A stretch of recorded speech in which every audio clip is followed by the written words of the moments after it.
Hey guys, it's me, Joe, back again. I'm on my computer this time because I got it back for a little bit of a week break. I've been kind of busy lately, so I haven't been able to post any videos. I'm really sorry about that. And I'm gonna definitely make it up to you with a lot of videos coming up. Yeah, and I'm gonna try and get the other guys on the team. If you guys are watching this, start trying to post a little bit more videos, just trying to say, because we're not posting enough content, or as much as we should be. But yeah, so lately I've been playing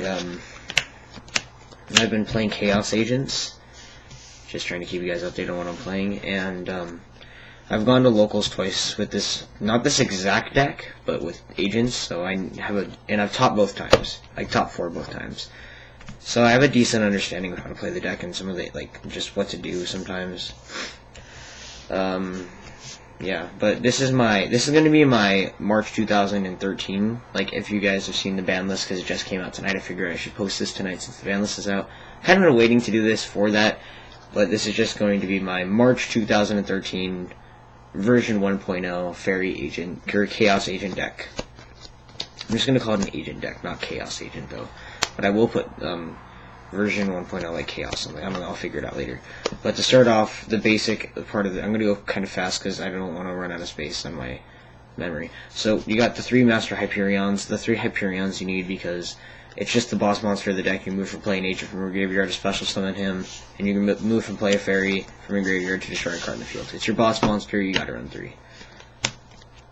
To the Agent of Mystery Earth, she just lets you add any agent monster from your deck to your hand, and she just lets you have consistency, kind of. She's a tuner, she's a light, so she's good. She's also a fairy, so she's good for Hyperion, and that's basically one of the main reasons.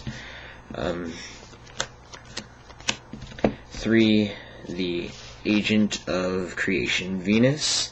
What she does is, by paying 500 life points, you can special summon a Mystic Shine Ball from your deck. Shine Ball is a level 2, 500 attack, 500 defense normal monster. Now it seems useless, but you can overlay it for level 2 XYZs, and it's pretty good just to do that. And she's also, so she can get her attack up to 2,000 with Gachi Gachi, and she can beat over stuff, and it's pretty good. And you can then remove her for Hyperion if you have to get over sticky situations. So she's a really good card. One of the she's one of the better turn 1 plays in this deck has. 2 Archlord Christias. Archlord, what Christia does is you have to special summon her by having exactly 4 fairies engraved. You can also tribute for her, but I only do that sometimes. Not much though. And when you do, and when her summon is successful, you have to add a fairy monster from your graveyard to your hand. And when you do that, you can, yeah. And then neither player can special summon monsters while she's on the board. So she's basically just a shutdown GG card, one of the best boss monsters in the game. And she just shuts down so many decks, and she's so good. 2 Herald of Orange Light. What you do with this is when an effect activates, you discard this card and another fairy to negate the activation and destroy the monster. So it's like Effect Veiler, but you gotta discard that other fairy, but you get the destruction, which can be really good and actually can save you games, and it saved me a lot of games. I used to only play 1, but I decided to run it up to 2, and because I don't draw it enough sometimes, and I really like having 2, and it's the best number in my opinion, because it doesn't clog, and you have it enough. 1 Honest. If you don't know what Honest does, you discard it when an opponent's monster attacks a light monster you control, or a light monster attacks. Basically, whenever a light monster battles, you discard it and it gains your opponent's attack points. It's really good. And yeah, it's just basically that. For the Chaos monsters, you got Blockbuster Soldier, because he's not banned! So he's really freaking good. And it's just funny how good this card is, and why they didn't ban it, but it just works so good, because it's just the Chaos Engine, and it just steals games, and can just win games so fast. And then Chaos Sorcerer, kind of like BLS's mini, little brother. Not as good, but still a really good card. And I just love having this, and this card can also win you so many games.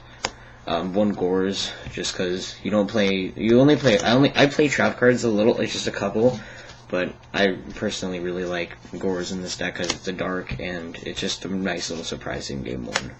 And it's also a really good side out in game 2. Two Trags, because you run a variety of different levels, so you can just steal opponent's monsters Exceed, and it's good for Exceed plays, and it's a dark, and it can get really high with when you have high hand counts.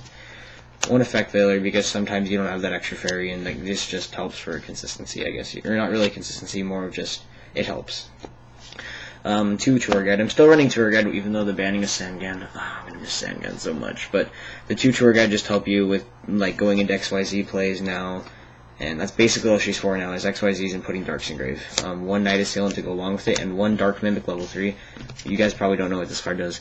When this card is destroyed by battle and sent to the graveyard, you draw a card. Yeah, that's basically it. It's not really as good as Sangan, but it's a level 3 and it's not bad to draw. And the last monster, my 27th monster, I believe, is one Thunder King. People say Thunder King isn't too good, but I really like him. He's a really strong turn 1 play, and that's my phone. And yeah, but he's just a really strong turn 1 play, and he's good late game as well. And he's good against spellbooks, which is funny. The Trinity Monster Reborn, Darkhold, Heavy Storm, just great cards. Trinity, no need for explaining on those. 3 MSTs. I really like MST in this deck because you want to be able to get your summons and stuff through, and it's just a really, really good card to have when you need to get plays through. One Creature Swap, because you have the Shine Balls, and you can just switch your Shine Ball and take your opponent's monster and go for broken plays and OTK randomly through stuff. Mind Control, because you have tuners and you can XYZ and stuff, and you can like mind control your opponent's monster, then if you have a game on board, you can attack for game. It's really nice. Because of the format, I'm playing two Forbidden Lance, because Warning's at 1 now, so people are going to be relying more on Bottomless Trap Hole and Torrential Tribute. So I'm going to play 2 Lance, test 2 Lance, really try and test it really good, and I think it's going to work out pretty good. And then like, it just helps, like you can get over big monsters and stuff, and it's just a really good card. In general, it's just good. That's my spells. I run 1, 2, 3, 4, 5, 6, 7, 8, 9, 10 spells. And then for traps, I'm running 1 Warning. I know it's a lot of life point paying, but it really helps, and it's really good in your deck. And it's a really good card, and I can't see myself not playing it. 2 Bottomless, because I just want to be able to have protection sometimes for bigger monsters or just problematic cards, and it just gets rid of them really good.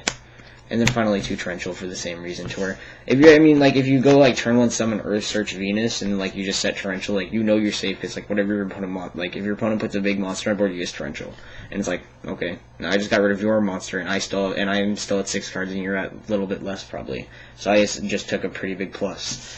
So it can just generate you a lot of plus. I'm gonna go through the extra deck pretty fast, just so I don't have to record this again. 1 Catastor, just because you can make it pretty easy because you're on tuners, and it just gets rid of anything that's not dark. Hyper Librarian, just in case you ever have to get over a Catastor. Gaia, because it's pretty big and it's a level 6.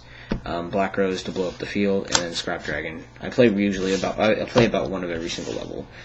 Scrap Dragon just to blow up cards, and it's big too. 1 Digesto Phoenix, because it just allows you to randomly OTK. Some people like 2, but I personally only like 1. I just really can't see myself making 2 in 1 game. I can see myself making 2 gotchis. This happens a lot, but like when you go like 2 gotchis and you have a Thunder King on board and it's at like 2,700, it's like GG, bro. You can, and like if their Dark Hole's on, they're not getting over that. 1 Acid Golem, 1 Zen Mains, 1 Leviathan, 1 Levier. Levier to get back banished monsters, Leviathan for beaters, Zen Mains for to protect yourself, and Acid Golem to get over big monsters.